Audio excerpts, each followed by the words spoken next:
All right, everybody. So, Bismillah ar-Rahman ar-Rahim and Assalamu alaikum wa rahmatullahi wa barakatuh, everyone. Inshallah, today we're going to be continuing this portion of Surah Al-An'am. It's very exciting to speak about this topic simply because it talks about a topic that is very sensitive. Well, before we talk about this topic, let's first go over the ayat for a little bit and kind of see what are we right now going to be talking about.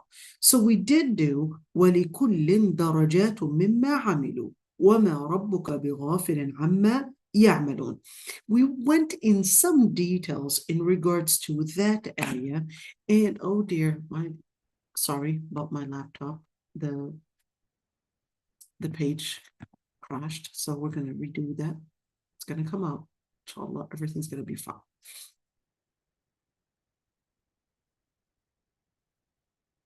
Sorry about that, but it just crashed. Okay, here we go. وَلِكُلٍّ دَرَجَاتٌ مِمَّا عَمِلُوا وَمَا رَبُّكَ بِغَافِلٍ عَمَّا يَعْمَلُونَ. So if we were to look at these ayat, of course, Allah subhanahu wa ta'ala was letting us know that there is some influence out there that is influencing people, the way that they would determine their principles, the way that they would understand some visions, the way that they would create a narrative, the way that they would get into some behavior. And certainly, Allah subhanahu wa ta'ala had told us in the previous ayat. Let's look into the previous ayat. Allah subhanahu wa ta'ala was letting us know in the previous ayat that there were a number of different reasons, in other words, different centers to why something is considered good or why something is considered bad. And we talked about the piece of it where Allah subhanahu wa ta'ala is letting us know that the centricity, in other words, we're talking about the reference, that the reference in how you define and recognize the basis of determining right and wrong, that's the key to helping you define principle. And we always related it with the ayah in Surah Al-Najm. In Surah Al-Najm, and we said, يَتَّبِعُونَ إِلَّا الظَّنَّ وَمَا تَهْوَى الْأَنفُسُ وَلَقَدْ جَاءَهُم مِّن رَّبِّهِمُ الْهُدَى, that it was laying out the main foundations of understanding how do, one, narratives, how does data, how do interpretations, how do references actually take place? Where is that reference? Who is making that reference? Why are we reading the data in that way? Who's making the interpretation? All of these different areas, we talked about Allah subhanahu wa ta'ala being the center in order for us to understand how we live our life in terms of the lens of purpose that preceded your existence. All right. The second thing is that we would look into the other piece of it, which is how to read the data. What data are we collecting and how do we understand the data? And that's why Allah subhanahu wa ta'ala tells us, well, in terms of the reference, تمت كلمة ربك صدقا وعدلا. In order for any reference, for it to be a considerable reference, it must be one, coming from a source that has, let's say, the encompassment of everything that surrounds you. This is the first thing. If that source does not have the encompassment to know about everything, then whether we're speaking about know about the future, know about the past, know about the details in each and every single corner within that creation, this would not be fit to be a resource that you can depend on fully. And we talked about scientism, and we said that's when we would think, and someone might say, well, I depend on science in order to justify or to explain or to even determine whether something is ethical or not. And we said that this actually has some discrepancies within it for a number of different reasons. One of these different reasons is that it lacks the data to know and basically to give us the purpose that preceded our existence. And number two, the how to connect us between the purpose that preceded our existence and certainly the end. So that's why Allah subhanahu wa ta'ala would connect us in terms of hidayah that relates to وَإِذْ قَالَ رَبُّكَ لِلْمَلَائِكَةِ إِنِّي جَاعِلٌ فِي الْأَرْضِ خَلِيفَةً, connects us with the main reason why we were created and how we can get to that reason or that purpose by basically practicing certain practices. And certainly, even within this life, it basically is supposed to be bringing us as human beings or animals or nature or whatever it is, that basically bringing in the stability or justice. So that's why Allah subhanahu wa ta'ala letting us know that in order for any word,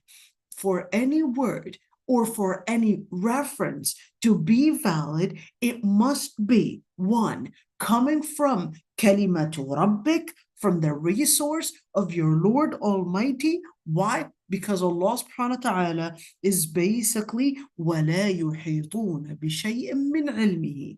No one can go in encompassment and reach the encompassment of the Lord Almighty. And that's why he said, وَلَا يُحِيطُونَ بِشَيْءٍ مِّنْ عِلْمِهِ. They would not be capable of encompassing or even be capable of reaching the different areas or reaching the different boundaries of the knowledge of Allah subhanahu wa ta'ala. Whether we're speaking about past, we're speaking about future, we're speaking about the detailed information in regards to the present as well.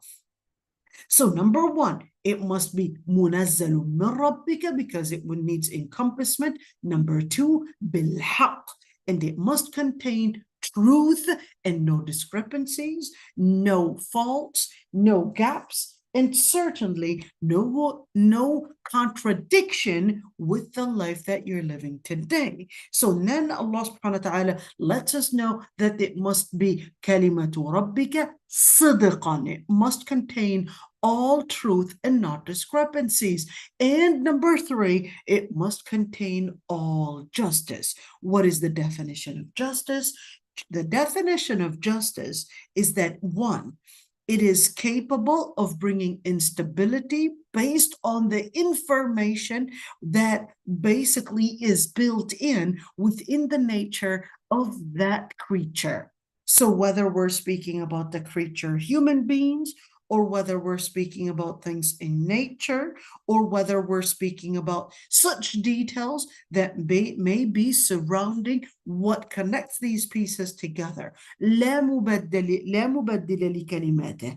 And the words of truth do not change in the fact that they basically come in and basically bring forth. Once they keep changing, that is one way to know that they had recognized that the resource itself lacks credibility for us to depend on, because it just nullified and it continues to nullify or continues to discover, let's say, qusur, or continues to discover the incapabilities of that method to give us all the different encompassment of information. وَهُوَ السَّمِيعُ الْعَلِيمُ. And the Lord Almighty is all hearing, all knowing.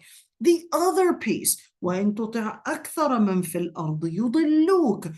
Allah subhanahu wa ta'ala is letting us know there could be another source of information that people might depend on, which is what they would consider as the opinion for the majority's opinion. And they would think that if a group of people, they basically embraced an idea or considered a certain definition of truth, that would within that definition, according to them, actually mean we had multiple visions and accumulated multiple visions to basically be capable of scrutinizing a certain idea, and that leads to encompassment. So Allah subhanahu wa ta'ala is letting us know that even that method basically lacks encompassment, lacks data, and lacks the credibility, because they, even in as individuals, they lack the data. And even if you were to use science, even if you were to use intelligence, human intelligence, even if you were to use all those methods, they in their own selves but would actually lack the credibility, because they depend on studying matter in motion.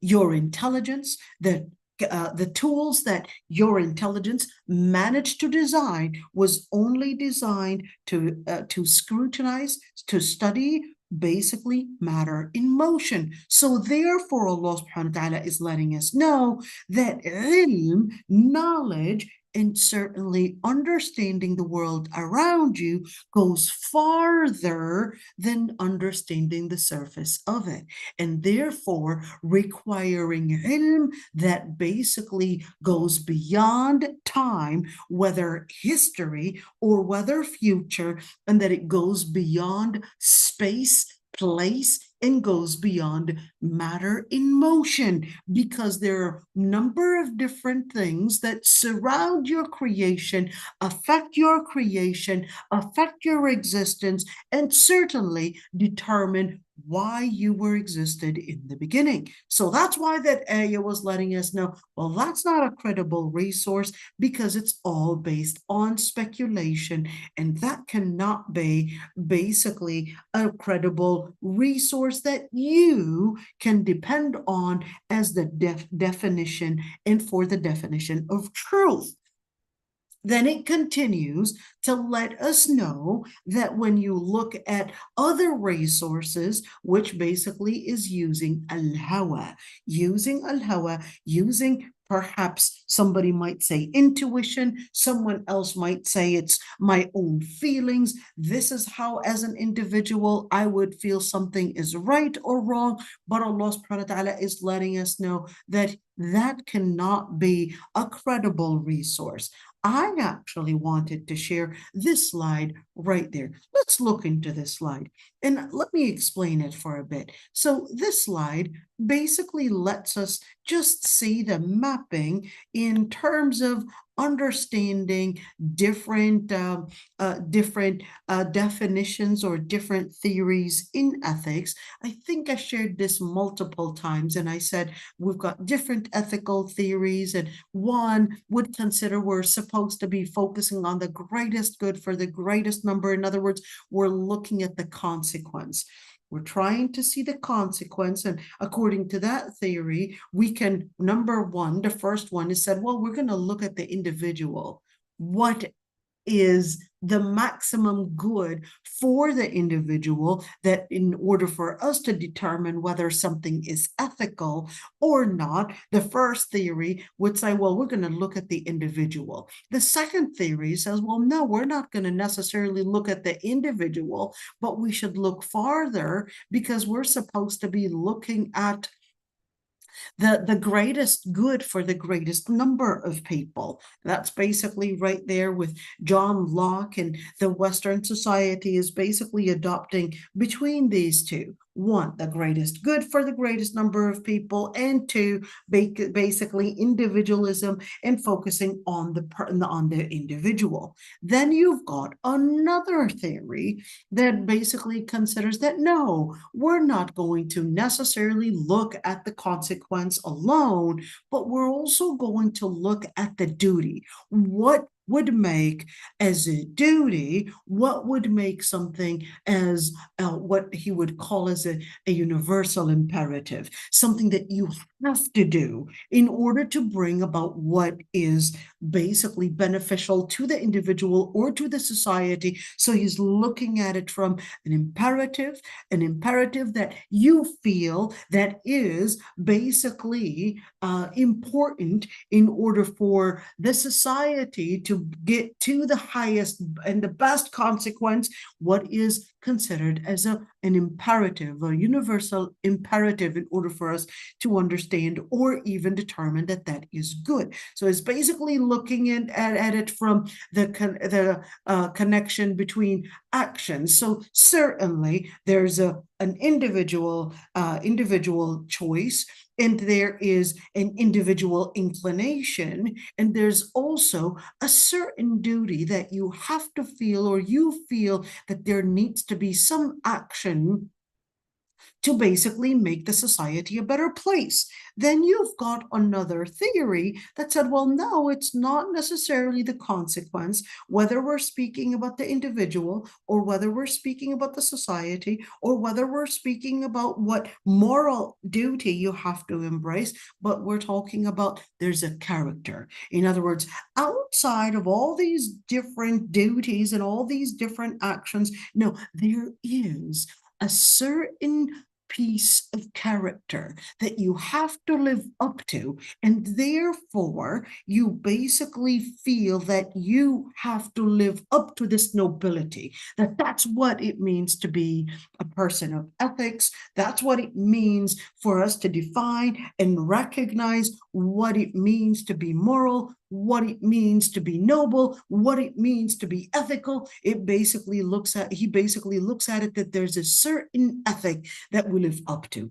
Well, there's the other theory, which basically considers that no, it's religion based on divine, based on God, that told us what good is, and therefore we embraced that imperative, and then we connected that as recognizing what a noble action looks like and what a bad action looks like and what good and evil is. So when we consider the whole definition of good, evil, it's not only coming from just your inclination, but according to that, basically considers that no, the whole idea of good and evil come from our faith in God. Okay, so whether that religion was a Christian religion, Jewish religion, people of the book, Muslim religion, whatever religion, that in order to connect to morality, you would basically go back to the definition, or at least to the divine, to define for us what it means to embrace value and what is considered a noble act. What is nobility? What is good? What is evil? And Islam definitely considers that is the basis of morality. That's the basis of the definition of truth. But still, Islam doesn't disagree necessarily with all the rest of the theories, because Islam considers that, well, there is definitely, when it comes to Sharia, that there is some maximizing one, the good for the greatest number of people. That's why we would say in fiqh, we would say al-maslaha al-amma muqaddama ala al-maslaha al-khassa. In fiqh, there's a general rule there in which basically says that the good or the benefit for the society precedes the benefit for the individual. That's why we would consider, for example, certain rulings, and even though it may curtail or may even halt a certain level of a personal or the individual freedom. So Islam will say, when looking at the society, that maslaha or that benefit comes as a priority and precedes the individual freedom or the individual priority. So Islam does consider that this does contain some truth to a certain extent, but is not necessarily the only truth. And that's where, of course, when you look at religion, Allah subhanahu wa ta'ala lets us know they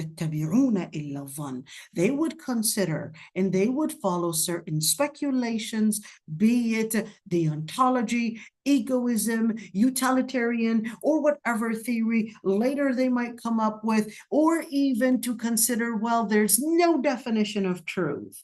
And that's basically the atheist theory.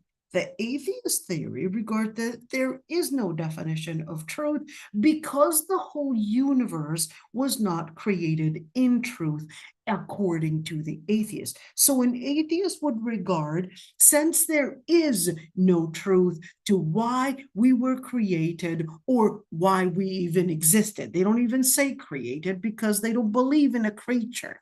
Why we exist basically is just a number of different molecules, a number of different chemical things basically bouncing into each other, and then kaboof, happening, and here we are, we're existing, but we're just nothing but matter in motion and part of the rest of the matter that basically exists in the universe. So therefore, any definition of morality to basically an atheist is, well, as long as you basically see that the society is accepting it, the society is basically seeing it as that's okay, that's all that matters. That's why they would push through media, through politics, through a number of different methods in order to redefine truth, to redefine morality, to redefine akhlaq without us realizing that there is an agenda, whether you wanted to call it Illuminati, you wanted to call it Zionism, you wanted to call it capitalism, you wanted to call it socialism, you wanted to call it whatever you want. At the end, Allah subhanahu wa ta'ala lets us know that it's basically one word to use. It's called Jahiliyyah. Jahiliyyah. If it is not based on Allah subhanahu wa ta'ala, then it's called Jahiliyyah. And that's why Allah subhanahu wa ta'ala was letting us know in those ayat, letting us know that how the people of the pagan Arab, or the people in the Arabian Peninsula, or even the Yahud or the Christians, how they let those different methods of their own narrative basically redefine the definition of ethics. Why speak about ethics? That's one way of knowing that the foundation that that particular religion stands on is basically containing falsehood. So Allah subhanahu wa ta'ala exposed kufr in two ways: by exposing their shirk and how it contradicts the way that we would see things in nature, with the way we would understand the world, the way we would understand ourselves, etc. So by exposing shirk and basically letting us see tawheed. Number two method is exposing that deviation in behavior and basically ethics. So it is not wrong when we do da'wah that we may expose what, for example, the Western society or the communist society or whatever society you're living in, that to expose what implications it has on the individual or on the society, on crime rate, on poverty, on the list goes on, in order for us to basically explain and introduce Islam to them. So same thing that the Quran basically said in those ayat, to let them know that in fact, what really makes a difference is really the nur yamshi bihi, is really the light that they would walk basically as a compass to help them identify truth from falsehood. And of course, then we went in details with فَمَن يُرِدْ أَن يَهْدِيَهُ اللَّهُ يَشْرَحْ صَدْرَهُ لِلْإِسْلَامِ, and we went in details with what it means to basically have an open chest to accept Islam, to define, to recognize truth, and certainly in order to help the person live on a path that basically helps them live in harmony with their own selves, with the nature around them, and with Allah subhanahu wa ta'ala, and with the purpose that preceded their existence, and to help them get to the final destination in al-akhirah. So Allah subhanahu wa ta'ala tells us, وَهَذَا صِرَاطُ رَبِّكَ مُسْتَقِيمًا قَدْ فَصَّلْنَا الْآيَاتِ لِقَوْمٍ يَذَّكَّرُونَ. That's basically the path, the straight path that basically contains all al-istiqamah. What is al-istiqamah? Al-istiqamah comes from the root qama. The alif sin ta basically is an addition to the root qama. The word qama, basically that is the root, basically means to put something into standing position. Okay, now what is that? At least standing on what premise? If you were to say qama, that would basically stand on the premise that everything else is in a state of mayalan, in a state of bending, in a state of being crooked, in a state of dalal, in a state of distorting the information. Therefore, they would be living in a form of dalal, in a form of deviation. So the opposite of qama is to sit. But here, with this, the opposite of qama could also be in a state of inclination, can be in a state of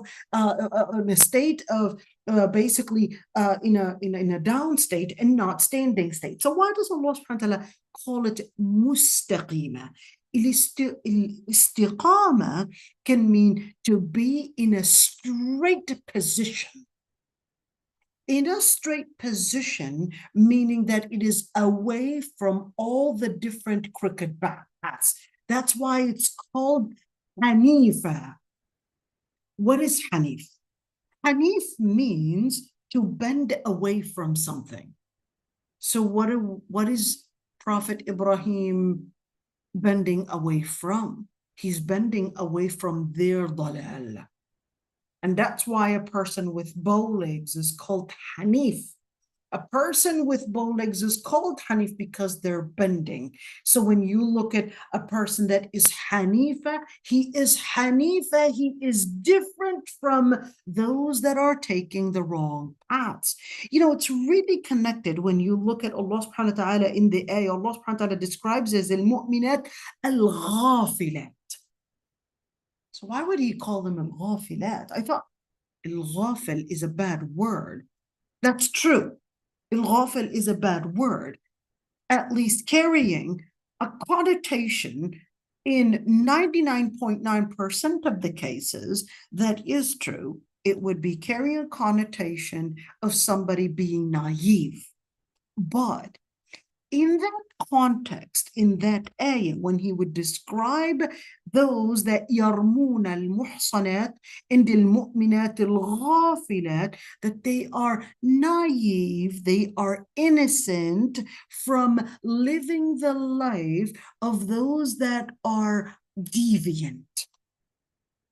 So a mu'mina is living a life that to those women that are deviant, they would be considering it as smart.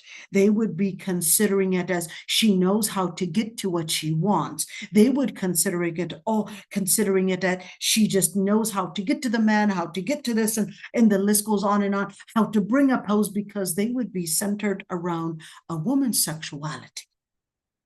So Allah subhanahu wa ta'ala called al-mu'mina ghafila in that she's not at all exposed to that type of deviation, to that type of a delusion. So therefore, she is ghafila, meaning she is busy with something more important, and all those poses and all those different kinds of fashions and all those different wrong behaviors. She's ghafila. She does not even look towards that direction. Yet, when you will see in the hadith, the Prophet ﷺ said, بدأ الإسلام غريبا وسيعود غريبا. The narrator said, فطوبى للغرباء. Islam started out in a strange way. It will come back in a strange way. Then the narrator adds to this and says, well, glad tidings and congrats to those that are strange. Why? Because they would be seen from the society as if they were strange. They would be seen from the society that, why are they acting in a different way? They would be seen from the society as if there's something wrong with them. That's why Allah subhanahu wa ta'ala tells us in Surah Sad that when the people would enter hellfire, they would say, ما لنا لا نرى رجالا كنا نعدهم من الأشرار اتخذناهم سخريا زاغت عنهم الأبصار. Where are those that we used to consider as evil terrorists, and we used to call them the ones that were basically the axis of evil. We used to call them all these different things to deviate and to basically keep people away from them. We used to consider them as the major threat to the advanced world, and we used to consider them as the major threat to modernity and civilization. Where did they go? We basically mocked them, and we basically used all the different methods to control and try to basically get into some form of attacking them and all of that. Where did they go? إِنَّ ذَلِكَ لَحَقُّ تَخَاصُمُ أَهْلِ النَّارِ. Allah, that's exactly that debate. That's the heart, that's the crux of the debate. The crux of the debate is really that. صِرَاعُ الْحَقِّ مَعَ الْبَاطِلِ. That's the crux of the debate. It's basically the debate between truth and falsehood.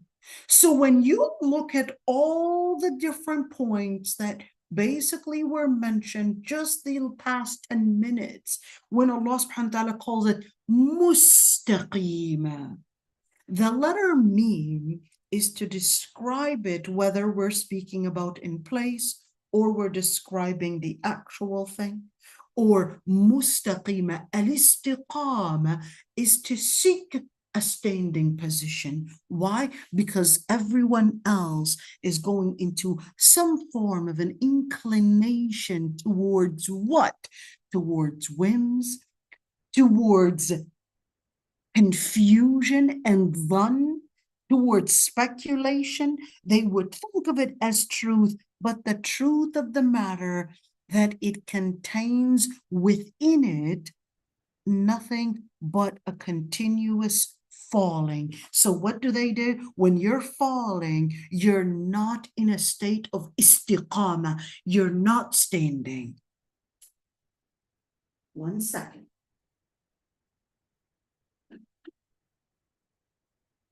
When you're continuously falling, you're basically not standing. You're making so many wrong choices. You're making so many confusions, and that will basically affect you in a state of that type of dalal. So istiqama is to make you standing. That's why when we talk about istiqama, in order to be in a state of istiqama, there needs to be consistency.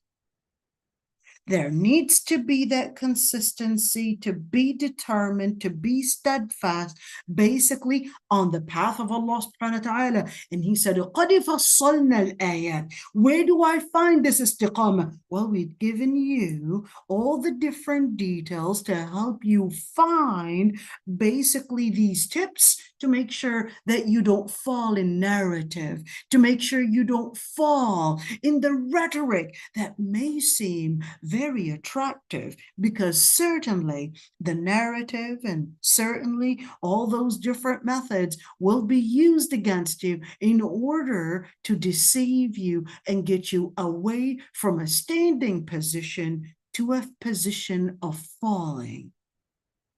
لهم دار السلام عند ربهم. They would be the ones to basically be living in دار السلام, in the house of peace. Why the house of peace? Because there's no way that you can get to the house of peace unless you get to the peace in this dunya. How do I get to the peace in this dunya? The inner peace basically comes from اليقين. وَاعْبُدْ رَبَّكَ حَتَّى يَأْتِيَكَ الْيَقِينَ. Yes, that means death, but al-yaqeen also is a level of living that feeling that you had basically reached that level of security, that level of faith on the inside. And that does not happen, of course, because we don't want you to basically fall in the confusion that Sudani deviant person fell into, and he basically got lots of followers. By the way, he said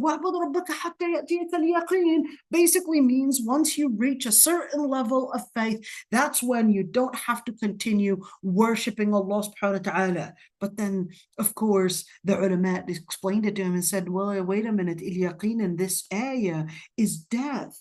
But al-yaqeen in other ayat is basically when a person reaches that state of that affirmation in recognizing truth. So they would not get to Dar as-Salam until they would live as-Salam in the peace with one, their mind, the peace in the heart, in the peace basically within their soul together. That's when they would get into Dar as-Salam. All right, the second method that may bring deviation, when Allah subhanahu wa ta'ala had basically let us know that there's the jinn control. And we went about jinn control, which many would not recognize. How does jinn control us and what different methods do they use? And simply, we went in details with the jinn, so I'm not going to get into it, but Allah subhanahu wa ta'ala is letting us know that there is the pressure that may happen from the society. There's the deviation that may make us get into some form of dhann and speculation and lay out these different theories and let us think that this is the truth. And then there's another form that it's basically the whims and all of that. And then Allah subhanahu wa ta'ala let us know how that happens. Then He let us know that al-ghafla is another reason why many would go away from al-istiqamah as a result of ghafla. What is ghafla? Ghafla is basically when a person is pacified away from taking in consideration what is important and most important by getting themselves busy with possibly important things, but then they get pacified away from their biggest priority, from the most important priority, and that becomes that ghafla. Then it continues, وَرَبُّكَ الْغَنِيُّ ذُو الرَّحْمَةِ, and your Lord Almighty is all al-ghani. Al-ghani meaning that you would turn to the Lord Almighty and don't think that the Lord Almighty is in need of your submission. And that's one inference that Allah subhanahu wa ta'ala is letting us know, that the one that is need for this submission to Allah subhanahu wa ta'ala is none other but you. Is none other but you. And therefore, He's letting us know that part of our psyche or part of our makeup, part of our nature is basically needing not only food and nutrient fulfillment, but there's another piece of it, which is our ruh. Which is our ruh. So Allah subhanahu wa ta'ala is giving us that inference that our ruh is in search of rahmah, is in search of mercy. It is part of your psyche, or it is part of your nature, or it is part of your makeover. It's part of who you are. You're basically certainly trying to search into a level of stability. You're trying to search of ways to stay standing. You're trying to search for ways to keep you upright. It's part of your nature that you're looking for salam. You're looking for peace. So when you look at these ayat, whether it's talking to us about lahum darus salam, you're searching for istiqamah, when what's actually distracting you, whether it's al-ghafla, or whether it's al-jinn, or whether it's al-ins, or whether it's all those different distractions that may be taking you away from recognizing the straight path and what you were really built to search for, Allah subhanahu wa ta'ala is telling you, فَفِرُّوا إِلَى اللَّهِ. Run to your Lord Almighty, not away from your Lord Almighty, because وَرَبُّكَ الْغَنِيُّ ذُو الرَّحْمَةِ. And your Lord Almighty, He's the one that has al-ghani. Number one, He is self-efficient. Two, He has it all. He has وَلِلَّهِ الْأَسْمَاءُ الْحُسْنَى فَادْعُوهُ بِهَا. He has all the good attributes. He basically has all the things that you were created to be in search of. Why? Because it is part of your nature to search for al-istiqamah. To be in search for al-istiqamah. You would see the early childhood stages. The child is basically in search of the first thing. He's crying. What is he in search of? He's searching food. Is he in search of food, or is he feeling hungry? So why did he put his finger in his mouth after all? Why did he put his finger in his mouth? And how did he recognize that in order to break and quench the thirst or the hunger, that I would basically need something to connect it to my mouth? Well, it wasn't information for sure, because Allah subhanahu wa ta'ala tells us that Allah subhanahu wa ta'ala created us لا تعلمون شيئا. It was not information. It was not information that is in our brain, but it was a different kind of information. Allah subhanahu wa ta'ala is letting us know that there is information that is stored in your brain, which you would develop through time and experience, and that there is information that is stored within your fitrah. Within your fitrah. So Allah subhanahu wa ta'ala, for example, is also letting us know that there is that information. وَإِذَا أَخَذَ رَبُّكَ مِنْ بَنِي آدَمَ مِنْ ظُهُورِهِمْ وَأَشْهَدَهُمْ عَلَىٰ أَنفُسِهِمْ أَلَسْتُ بِرَبِّكُمْ قَالُوا بَلَىٰ. And what did they say? أَن تَقُولُوا شَهِدْنَا. But okay, so you witnessed. But what happens? أن تقولوا إنا كنا عن هذا غافلين. We were just غافلين. We were just so pacified away from it. But someone might ask, well, I don't recall any of this. I don't remember standing in front of Allah subhanahu wa ta'ala and saying, and Allah is asking me, Alastu bi rabbikum, and me responding, yes, we're witnesses of this, we see it. I say, absolutely, you don't remember it. Because what your brain remembers is the information stored in your brain. But there's other information that is stored within your DNA, within your fitrah, that your brain does not know of. You look like, probably, if you're coming from, let's say, let's say Guinea. You're coming from Guinea, you have a certain appearance. You're not going to look Chinese for sure. Unless your father is Chinese or your mother is Chinese. But other than that, you're going to look like a person from Guinea. You're going to be looking like a person like that. If you are Japanese, you're going to look Japanese. You're definitely not going to look Indian. Where was that information stored? It was stored in your DNA. It was stored in your genetics. That's basically part of the makeover that you basically do not recognize. It's part of your fitrah. So Allah subhanahu wa ta'ala is letting us know that there is a piece of you that it's in search for al-istiqamah. And that is stored within your genetics, that is stored within your fitrah, that is stored within your heart, that is stored within your brain, that is stored within your ruh. Even if your brain doesn't recognize it, but does your brain necessarily recognize all the different things that probably your ancestors and who knows what happened in your ancestors? And we know that studies are telling us that even trauma can be passed on through our genetics. The color of your eyes, the color in certain diseases, they're basically stored in your genetics from your ancestors there. And that's why we would even make the dua, Ya Allah, متعنا بأسماعنا وقواتنا وأبصارنا, and what? وَجَعَلْهُ الْوَارِثَ مِنَّا, and let that be passed on to our generations, the good health, not just in my generation, but let it go past my generation to the future generations, and let it always be lasting, even past beyond my age, past beyond my own life.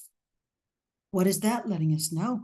That there's a lot of information that basically determined you and you didn't recognize it. So Allah subhanahu wa ta'ala is letting us know, وَرَبُّكَ الْغَنِيُّ ذُو الرَّحْمَةِ, that part of your instinct, part of your fitrah is that you're searching for the one that basically has al-ghina, has all the power, has the provisions, has basically all the different powers to control health, to control wealth, to control existence, to control creation. And that's why you connected with Ayat al-Kursi. In Ayat al-Kursi, Allahu la ilaha illa huwa al-hayyul qayyum. What is that supposed to say? That it's part of your nature that you look for Allah.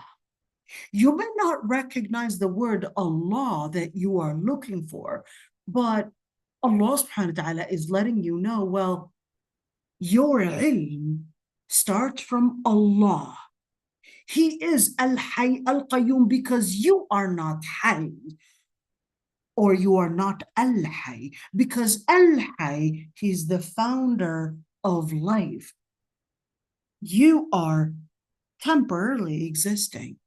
The Lord Almighty, al-Qayyum, here's the word qama again.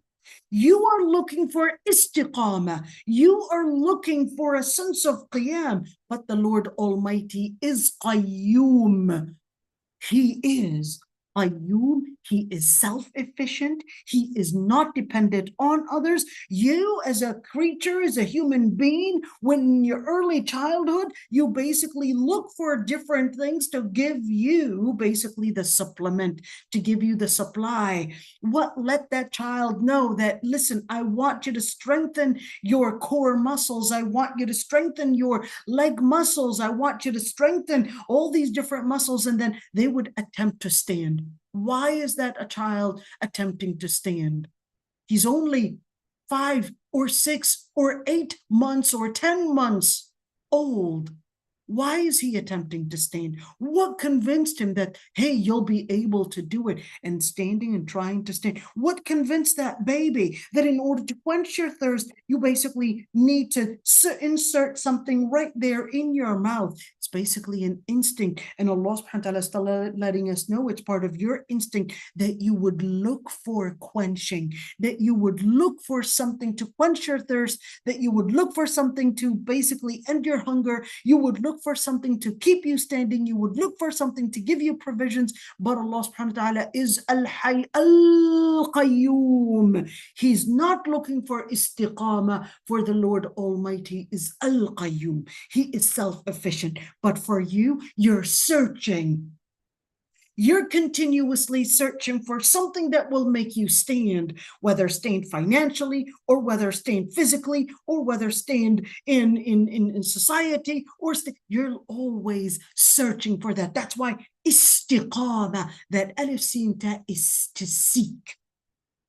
But Allah subhanahu wa ta'ala is letting us know that the most important thing in al-istiqamah is to basically be standing firm, strong, steadfast on the path of al-istiqamah, on the path of Allah subhanahu wa ta'ala. So when you say, Allahu la ilaha illa huwa al-hayyul qayyum, la ta'khudhuhu sinatun wa la nawm. You as a human being, you fall in these basically weaknesses, whether sinna, the certain stage of sleepy and certain stage of weakness and certain stage of wanting to basically get to sleeping, etc. But then Allah subhanahu wa ta'ala is letting you know, لا تأخذه سنة ولا نوم. Why? له ما في السماوات وما في الأرض. Now Allah subhanahu wa ta'ala is explaining to you why He's al-Ghani. له ما في السماوات وما في الأرض. He basically controls and encompasses everything that's in the heavens and the earth. That's why He's al-Ghani. له ما في السماوات وما في الأرض. من ذا الذي يشفع عنده إلا بإذنه. Letting you know that, well, you want to seek probably some different methods to help you get into some form of comfort. He's letting you know, no, your place of comfort is not in seeking different gods or different people, or you might seek X or Y or Z to give you support, or in money or whatever it is. He's letting you know, مَنْ ذَا الَّذِي يَشْفَعُ عِنْدَهُ إِلَّا بِإِذْنِهِ.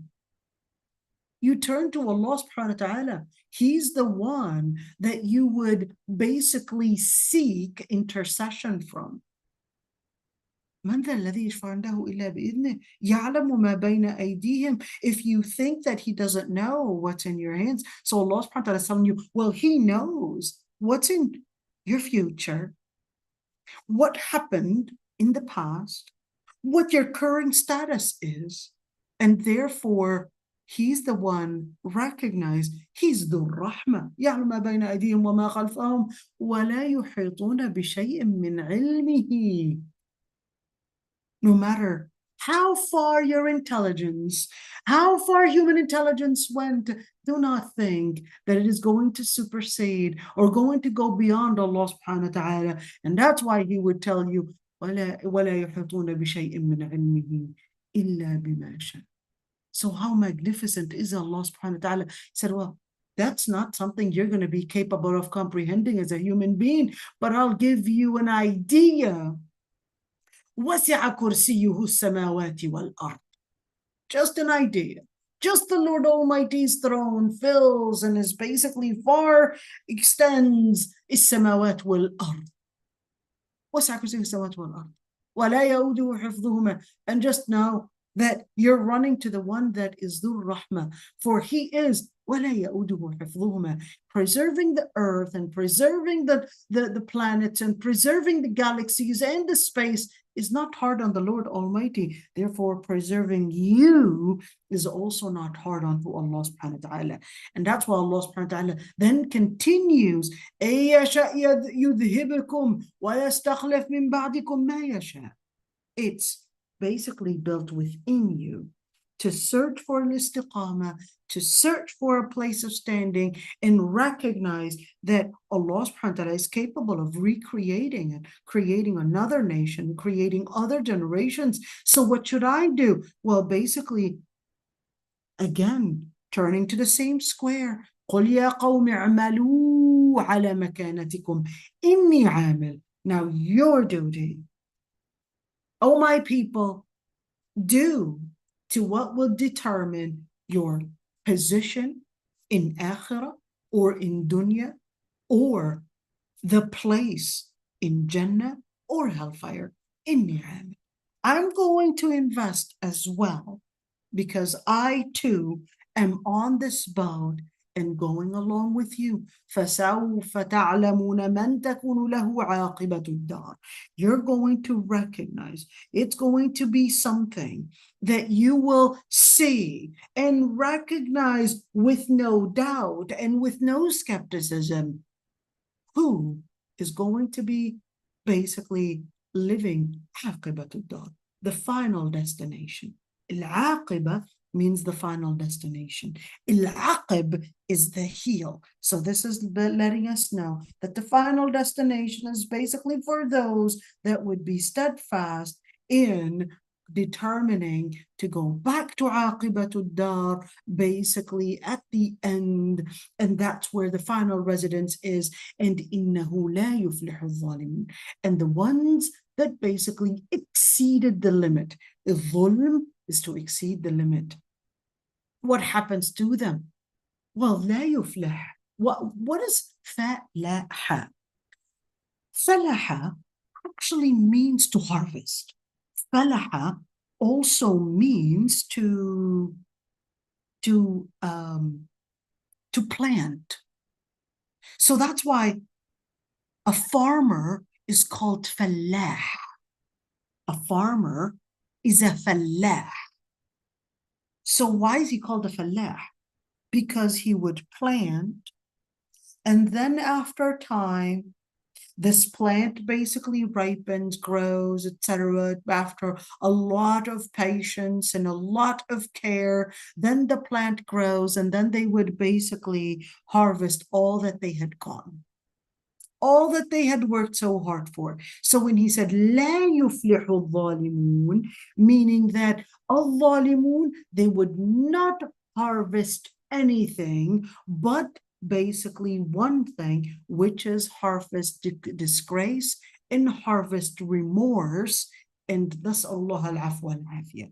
So when he said لا يفلح الظالمون, and that's why, speaking of falah, speaking of harvest, then Allah subhanahu wa ta'ala tells us وَجَعَلُوا لِلَّهِ مِمَّا ذَرَأَ مِنَ الْحَرْثِ وَالْأَنْعَامِ نَصِيبًا فَقَالُوا هَذَا لِلَّهِ بزعمهم وهذا لشركائنا فما كان لشركائهم فلا يصل إلى الله وما كان لله فهو يصل إلى شركائهم ساء ما يحكمون. Speaking of that, they would think that they are investing.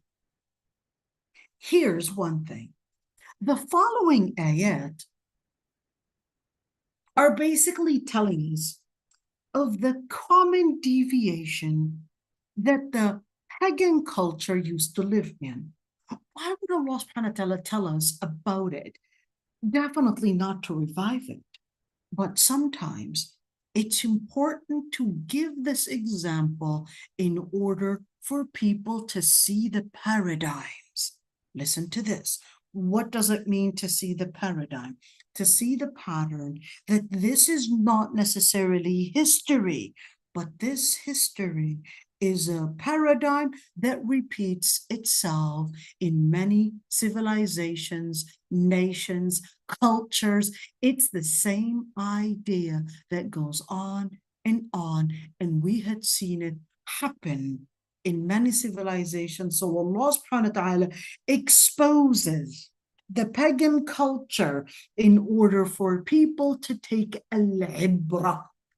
Al-ibra is basically the lesson, is to take the lesson and learn furthermore in order not to confuse truth, but to see it as something that they would basically live to find al-istiqamah, to find a way of standing, to find a direction to the truth, a direction to the right path in order not to confuse their positions. So what is the story here?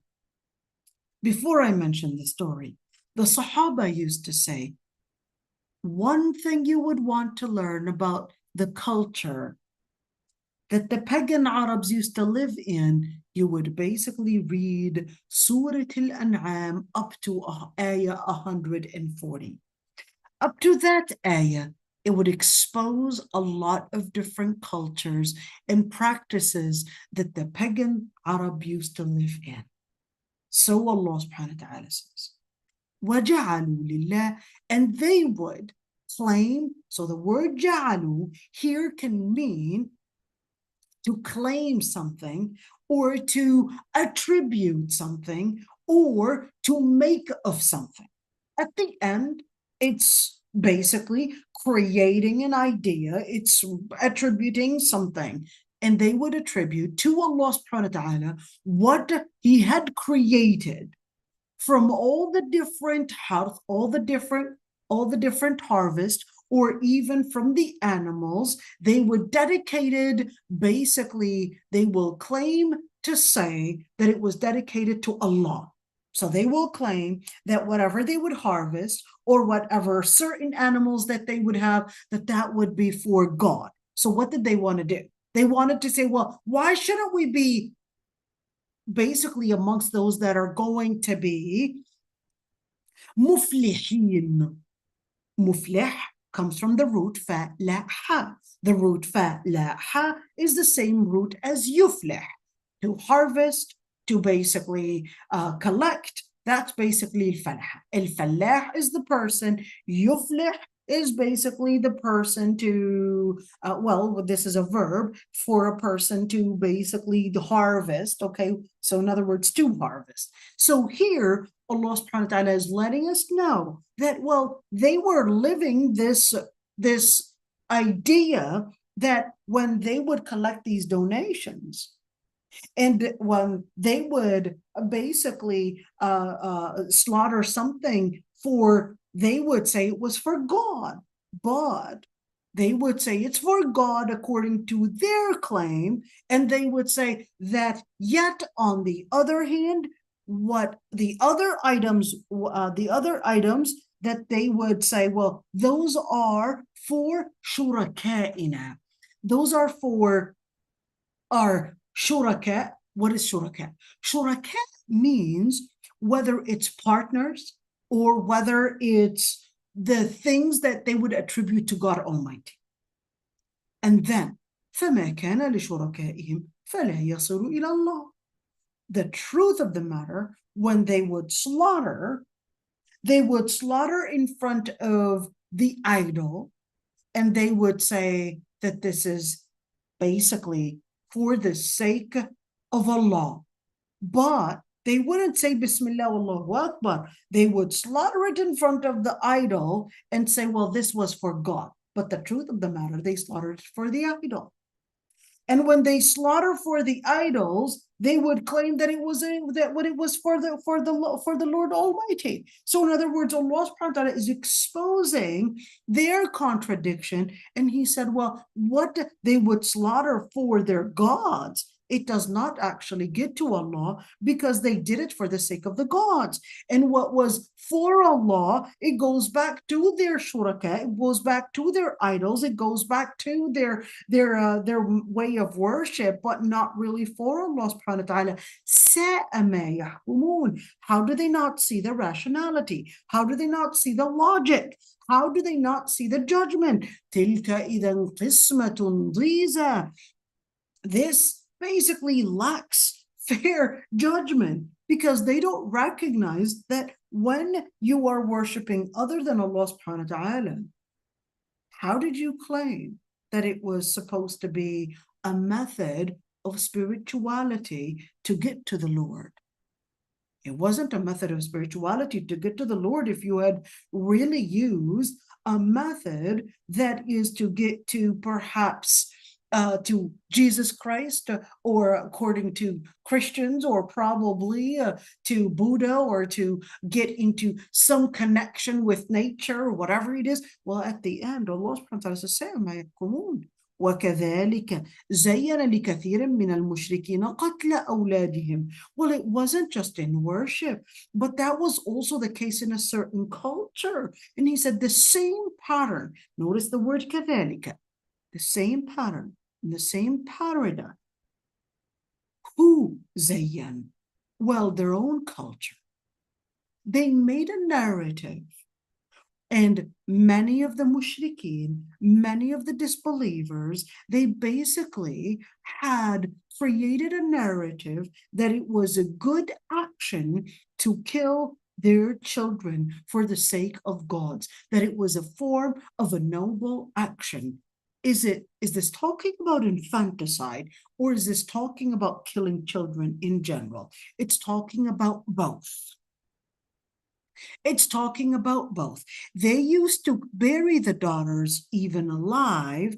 In fact, the woman, when she would get into labor, they would open up a hole right beneath her buttocks. And that way, if it's a girl, they would just right away basically tuck her into that ditch that is underneath the woman's buttocks in order to then bury her right away and say, well, we're not guilty because she got out of the womb right away into basically the ditch right there, and we're not guilty. Why were you not guilty? They said, well, here's the nobility behind this. What is it? They said, well, you see, women have the tendency to basically have their own whims deviate them. So she might grow up to be a prostitute one day, or probably bring disgrace to the family's reputation, or probably end up going to another family. In other words, we're not really going to be harvesting any help, and she's not going to be being a breadwinner, but she's going to be really dependent on us to feed her. So therefore, she's basically just a burden. So the easiest way to get rid of this burden is basically just bury her right away. And that's the end of that burden. And here we go. So that's how, in terms of infanticide, they considered it was a noble act. They would even make poetry that, this person is such a noble man, he even buried his daughter alive. Why? Because he was such a noble, great man that he didn't want any chance, any probability of disgracing his name or disgracing his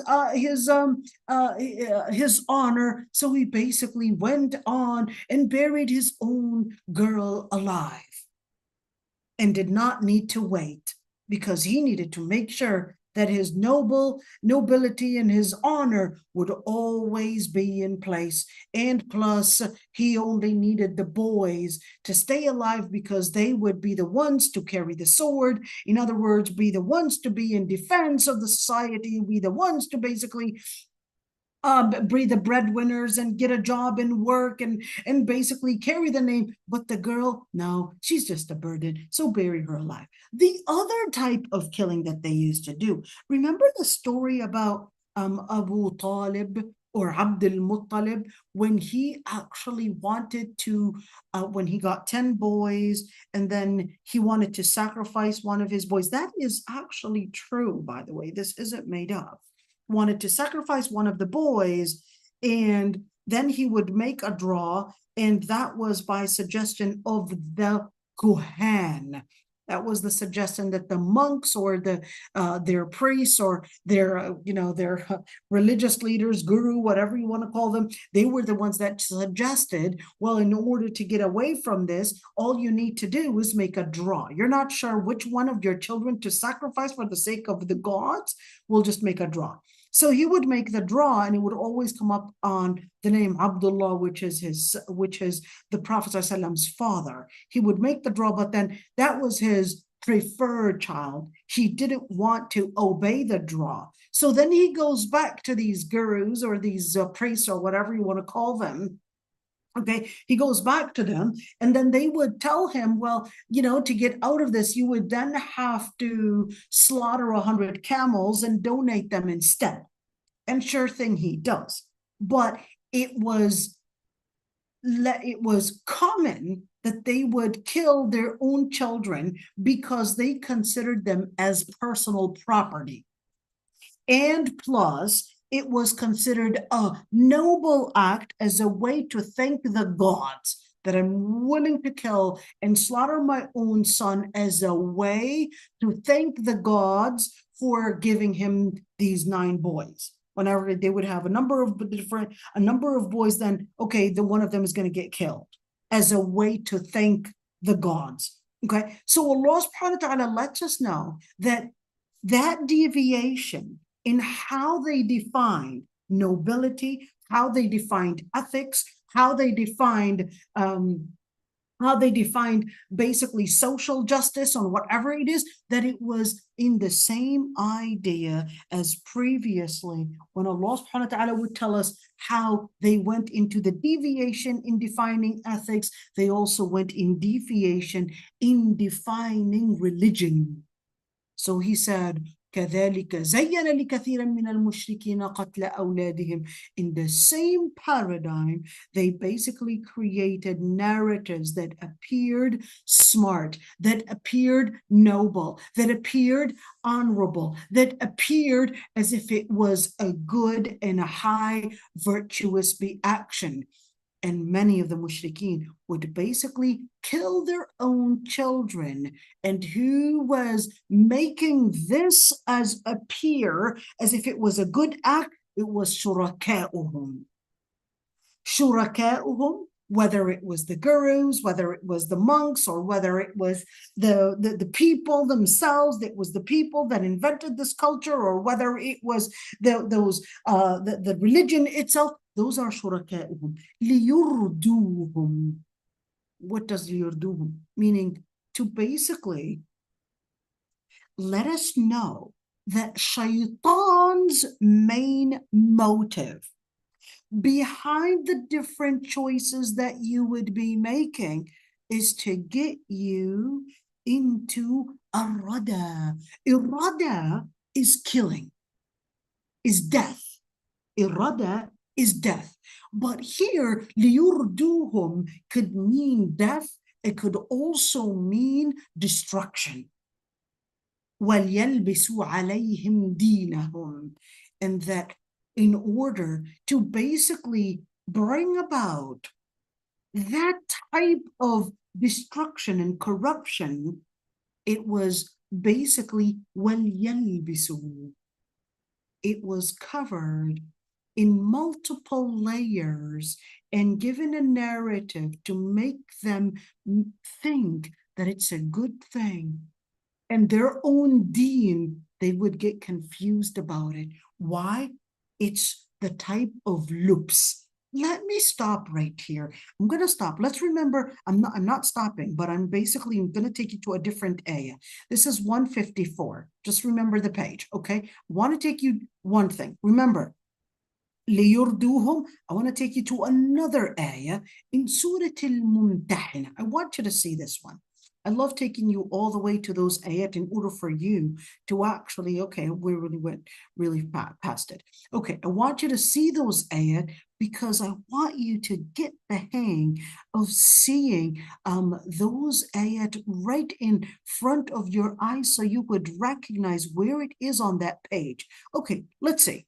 That Allah subhanahu wa ta'ala, right there, Allah subhanahu wa ta'ala tells us that one of the main things that Allah subhanahu wa ta'ala had, that Allah subhanahu wa ta'ala, sorry, it was in Mujadila. Why did I say Mumtahina? Okay, here we go. Let's go. It's in Juz' al-Mujadila, but hold on. I want you to see this one. Okay, here we go. Allah subhanahu wa ta'ala will basically tell us right there. يوم يبعثهم الله جميعا فيحلفون كما يحلفون لكم. نقرأ right there. استحوذ عليهم الشيطان فأنساهم ذكر الله أولئك حزب الشيطان ألا إن حزب الشيطان هم الخاسرون إن الذين يحادون الله ورسوله أولئك في الأذلين. And then what happens? Hold on, I want to get to one ayah. Where's that ayah?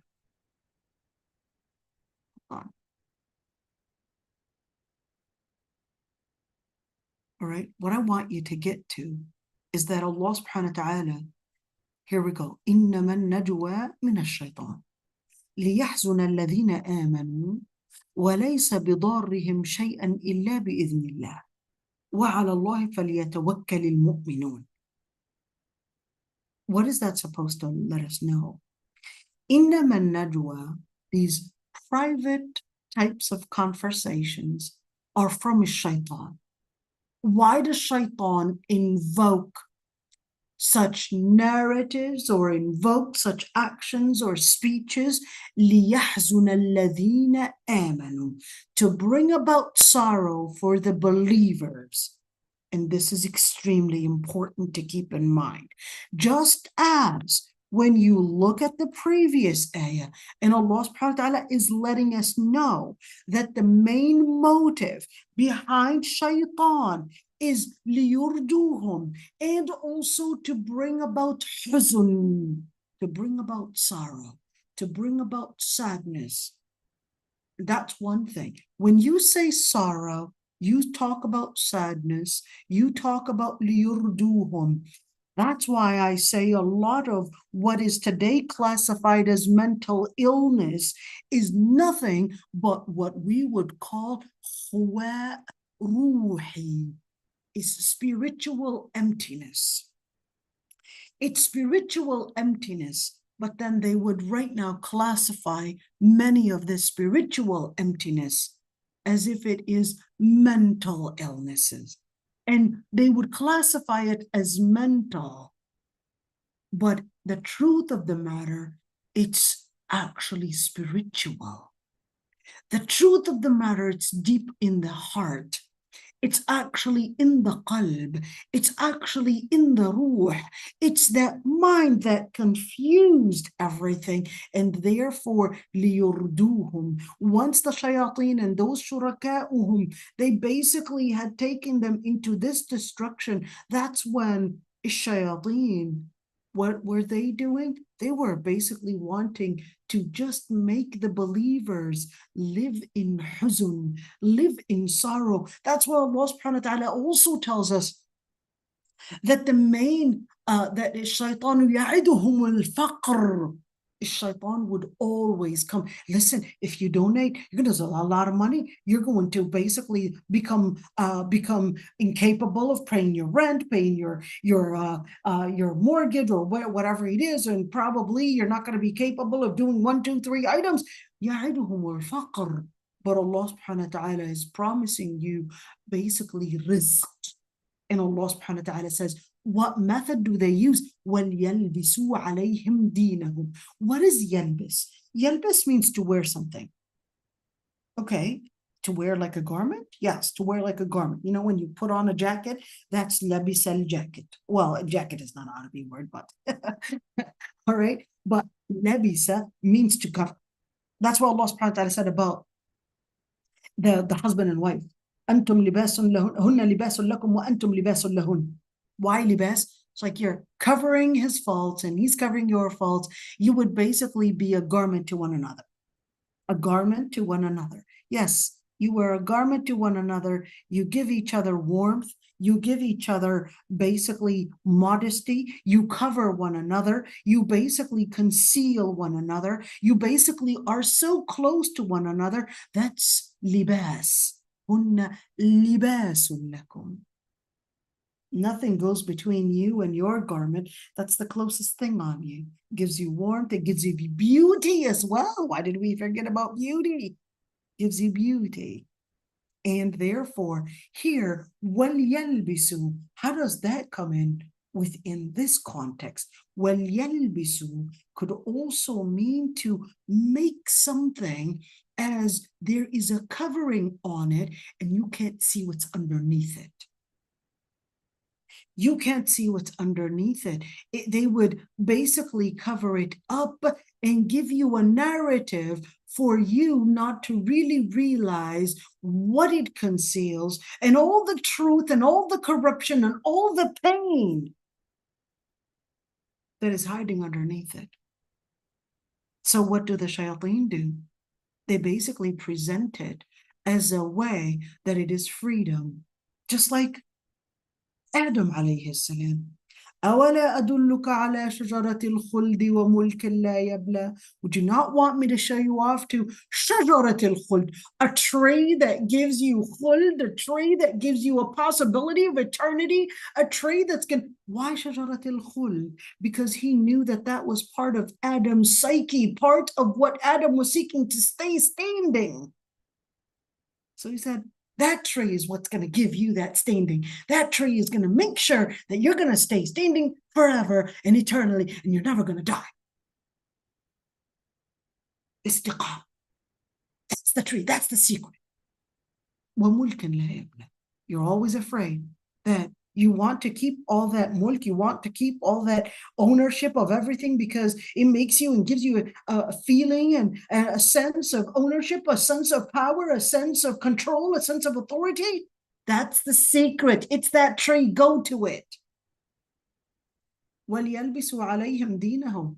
What did he do? Basically put a covering that made it seem attractive. It's going to make you attractive. It's going to make you strong. It's going to make you powerful. It's going to make you basically be in success. It's going to get you into victory. But what they may not know is that all that's covering underneath is nothing but huzn, sorrow, is nothing but corruption, is nothing but injustice, is nothing but harm. And he said, وَلْيَلْبِسُوا عَلَيْهِمْ دِينَهُمْ. It was to create a narrative in their religion and basically confuse them. وَلَوْ شَاءَ اللَّهُ مَا فَعَلُوا. If the Lord Almighty had willed that they would not do it, He would have stopped them. But so why didn't He stop them? Well, and that's the whole idea of theodicy. You know, they would, just like in the beginning, Malcolm X, yesterday I was making my children watch his biography. And he, in his early stage, he was feeling that, you know, God had left the Africans or left the blacks and left the white supremacists to basically be in this type of injustice, and he basically became atheist. He was fighting against of course, those that would believe in God as a way to seek salvation and all of that. But then he basically went into atheism. And then later it was basically after his subhanAllah, his hidayah helped him see all of that, you know, not because you see evil, it doesn't mean that Allah subhanahu wa ta'ala is accepting it. Allah subhanahu wa ta'ala is giving them free will, but you have to basically work to uplift the injustice. Nobility does not just happen by the Lord Almighty intervening to give it to you all the time. Allah subhanahu wa ta'ala has given you free will, and that in order to become victorious, to become a person that is capable of bringing justice, you have to fight. You have to be in that istiqamah. You have to stand strong. You have to stand firm. You have to basically bring in all that power in order to stay strong, whether as an individual or as a society. Don't kneel down. The second you kneel, that's when you're not in a state of istiqamah. You only kneel to your Lord Almighty and no one else. You kneel to your Lord in order to remind you that the bowing down is only to your Lord, and that's istiqamah. And istiqamah is when you kneel to your Lord, not to anyone else. Istiqamah is basically when you only take the orders from your Lord Almighty. So how should I relate to them when they would choose a different choice? Allah subhanahu wa ta'ala is letting us know. Remember, there is two kinds of mashi'ah. There are two kinds of wills. There's al-mashi'ah al-kawniyah and there's al-mashi'ah al-tashri'iyah. Al-mashi'ah al-kawniyah, basically the will that He created in nature. He gave you the will to choose to believe or disbelieve. Why did He give us this will? Because you're being tested. It would make no sense to test you and not give you the free will to choose to do the test or not do the test. So that's the whole idea of why you're being tested. The whole idea of being tested is Allah subhanahu wa ta'ala's hikmah. So Allah subhanahu wa ta'ala says, وَلَوْ شَاءَ مَا فَعَلُوا. That's that mashi'ah kawniyah. The Lord Almighty would have wanted to create no will to them and only make them do what He wills. He would have been capable of doing that. But there is وَلَا يَرْضَى لِعِبَادِهِ الْكُفْرِ. That's المشيئة التشريعية. That's that legislating will. The Lord Almighty does not will that anybody, and does not accept that anybody would associate partners with Allah subhanahu wa ta'ala, and does not will and does not accept that these deviant actions of killing their children or probably committing injustices, that it is at all acceptable. So Allah subhanahu wa ta'ala says, فَذَرْهُمْ وَمَا يَفْتَرُونَ. Then therefore, all the claim and all the behavior, you have to at one point recognize that there are certain things you would do da'wah to, but at one point, sometimes you just have to abandon that society. Sometimes you have to take those positions to completely leave, abandon, just disregard that area. فَذَرْهُمْ وَمَا يَفْتَرُونَ. And not only abandon them, but abandon what they would believe in. So when you look at فَذَرْهُمْ وَمَا يَفْتَرُونَ, in other words, leave them, abandon them, and all the claims and all the delusions that they would be claiming and making. What is Allah subhanahu wa ta'ala wanting us to do? Remember that there's a certain time that you just have to recognize that there are certain areas, don't even approach, don't even get near. That there are certain times that you have to distance yourself from that delusion, from that misbehavior, from that wrong sharia, and from that aqidah. And that you have to take those steps in order to bring about the istiqamah for you, for the steadfastness for you, for the strength to stay basically on truth for you, or else you may find yourself absorbing that culture, and without you realizing, your brain in the beginning normalizes it, then accepts it. And we talked about that in Surah Al-An'am. Your brain normalizes it, then accepts it, and then goes into rida, and then they basically وَلْيَقْتَرِفُوا مَا هُمْ مُخْتَرِفُونَ. I'm going to stop right here. Sorry, I have a very bad sore throat.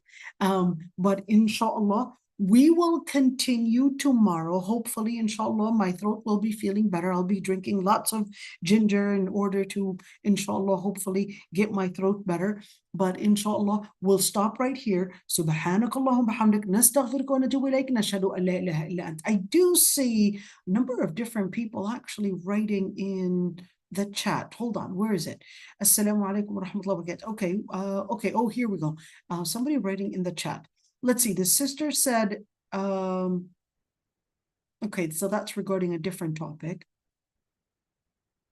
This sister is regarding herself as a munafiq because she cannot overcome this habit. Oh, okay. So, okay. All right, so that's, okay, that's a, well, inshallah, you know what? If, that's a, I'll copy and paste that, and that's a private question, and I will, inshallah, answer that question privately. So for the sister that sent me the private question, that's a very private question. So I'm just going over it really quick. And that's a private question. So inshallah, I'll answer it privately. If there are other than private questions, so please do tell me, and you can unmute yourselves. Inshallah, we got a lot of people, right? I don't know why I can't see. Where's everyone? Okay, I can't see the names. Sorry. I don't know what happened, but I can't see the names. I'm here. I'm your mom. Oh, my mom is here. Okay, well, alhamdulillah, how are you? Alhamdulillah. Sorry about that, everybody, but I cannot see the names. Ironically, I don't know why. Maybe this, let me connect it with the other thing. Can't see the names. It's not allowing me. Wonder if it's, let's see if, Oh, there we go. Okay, here we go. So my mom is here. We got Amal is here. Hold on. Let me end.